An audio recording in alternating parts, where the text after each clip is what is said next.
पिछले दिनों बीजेपी की तरफ से कहा गया था कि पार्टी 2024 लोकसभा चुनाव जेपी नड्डा के नेतृत्व में ही लड़ेगी। हालांकि जेपी नड्डा का कार्यकाल जनवरी में पूरा होगा। ऐसे में हिमाचल प्रदेश में बीजेपी को मिली हार ने नड्डा की रणनीति पर सवाल उठा दिए हैं। सवाल उठ रहे हैं कि क्या जेपी नड्डा से छिनेगी बीजेपी अध्यक्ष की कुर्सी और किसे मिल सकती है जिम्मेदारी। देखिए रिपोर्ट। बीजेपी में जब भी कोई मुश्किल आती है तो पार्टी गुजरात की ओर देखने लगती है। 10 साल तक सत्ता से बाहर रही तो 2014 के चुनाव के लिए गुजरात के सीएम नरेंद्र मोदी को पीएम उम्मीदवार बना दिया।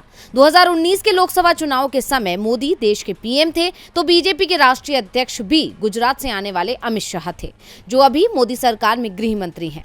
अब बीजेपी 2024 की तैयारी कर रही है, लेकिन चुनाव से पहले एक बार फिर गुजरात की ओर देख रही है। हिमाचल प्रदेश की हार से बीजेपी बैकफुट पर दिखाई दे रही है। बीजेपी अध्यक्ष जेपी नड्डा की रणनीति पर सवाल उठ रहे हैं। उनके कार्यकाल का विस्तार सवालों में आ चुका है।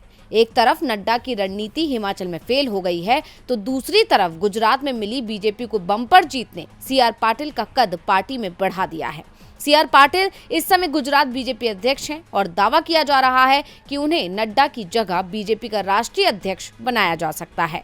जेपी नड्डा को अध्यक्ष पद से हटाए जाने की खबरों ने जोर पकड़ लिया है।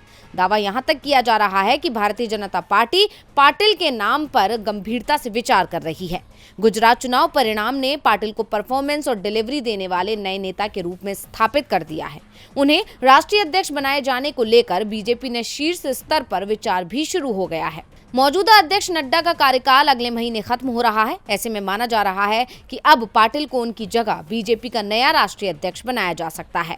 दोनों राज्यों गुजरात और हिमाचल प्रदेश के चुनाव नतीजों से ठीक पहले तक ये चर्चा आम थी कि अगर चुनाव बीजेपी के अनुरूप आए तो नड्डा को बतौर राष्ट्रीय अध्यक्ष दूसरा कार्यकाल मिल सकता है, क्योंकि 1.5 साल के भीतर ही लोकसभा चुनाव भी होने हैं। लेकिन अब हिमाचल में हार ने कहानी को बदल दिया है। अब नड्डा की कुर्सी जाती दिख रही है। डीवी लाइव की रिपोर्ट।